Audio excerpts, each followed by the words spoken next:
Atualmente, no Brasil, mais de 32 mil crianças e adolescentes vivem em casas de abrigo. Com a pandemia, os processos de adoção eles estão sendo realizados remotamente. E o Tribunal de Justiça de São Paulo é um dos exemplos. Em tempos de pandemia, todo cuidado é pouco. Abrigos e casas de acolhimento de crianças e adolescentes seguem as diretrizes do Conselho Nacional de Justiça, que orientam o funcionamento excepcional desses serviços. O objetivo é preservar a vida e evitar o fechamento dos abrigos afetados pela Covid-19.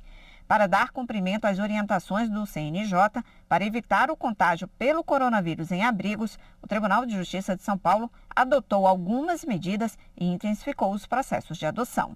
Para isso, uma equipe multifuncional com magistrados, psicólogos e assistentes sociais trabalha no processo de adoção remotamente. As audiências são realizadas por videoconferência e as crianças e adolescentes que estavam no processo de adoção avançado foram autorizados a passar a quarentena na casa dos pretendentes.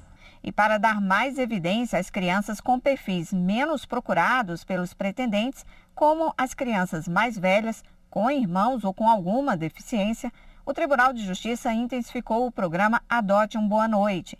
25 adoções foram concretizadas e 30 estão no processo para serem adotadas. No país, atualmente há mais de 32 mil crianças em casas de acolhimento. Mais de 5 mil estão disponíveis para adoção e cerca de 3 mil ainda estão na espera. E para detalhar o assunto, eu converso agora com o juiz da Vara da Infância do Tribunal de Justiça lá de São Paulo, doutor Iberê Dias, que já está na tela conosco. Seja bem-vindo, muito obrigada pela participação. Olá, muito obrigado. Olá quem nos assiste, é um prazer estar aqui. Bom, nós acompanhamos na reportagem da Carolina esse projeto Adote um Boa Noite, um projeto, um entre os vários projetos que o senhor desenvolve aí no Tribunal de Justiça, sempre com essa ligação social muito forte, né? É assim com detentos, enfim, são várias áreas, doutor Iberê. Falando sobre esse processo específico, esse projeto de adoção, qual é a importância, quais os frutos dessa iniciativa?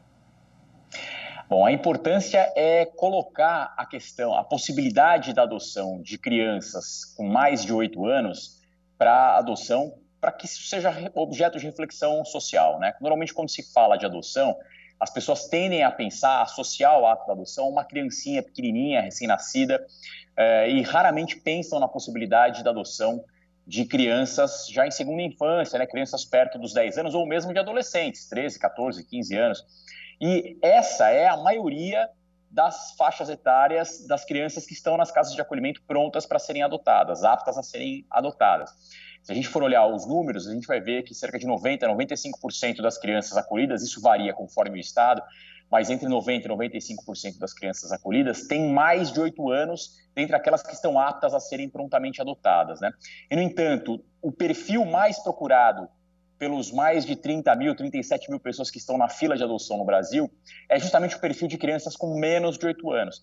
Então, a gente acaba tendo uma fila de cerca de 37 mil pessoas esperando para poderem adotar, e em contrapartida, outras 5 mil crianças, como foi mencionado na matéria, outras 5 mil crianças esperando a chance de terem um convívio familiar com alguém, justamente porque os perfis desejados por quem adota e os perfis das crianças que estão aptas a serem adotados são diferentes, especialmente com relação à idade. Então, a ideia do Adote um Boa Noite foi justamente colocar esse ponto, essa questão para reflexão social e, com isso, posicionar essas crianças como sujeitos de direito, posicionar essas crianças como alguém que tem direitos assegurados pelo ECA, que ontem fez 30 anos, pela Constituição Federal, pessoas que têm direito à cultura, ao lazer, ao esporte, à saúde, à educação e à convivência familiar, e é necessário que a gente assegure efetivamente esse direito, e também incentivar, por via reflexa, a adoção dessa faixa etária de crianças com mais de 8 anos. Que pena, acho que acaba sendo uma questão cultural também, essa escolha, né, de idade, cor da pele, infelizmente. Mas explica para a gente, doutor Iberê, como é que isso vem sendo feito remotamente? Porque o tribunal não parou. Desde o início da pandemia, é bom a gente ressaltar isso, que o Poder Judiciário ele vem trabalhando ativamente, né, por videoconferência ou mesmo de forma remota. E como é que tem sido desenvolvido na prática esse programa?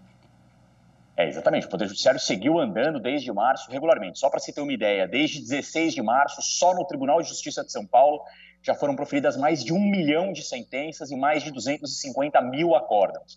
Então, os serviços continuam sendo realizados, só que à distância, né, remotamente, em teletrabalho.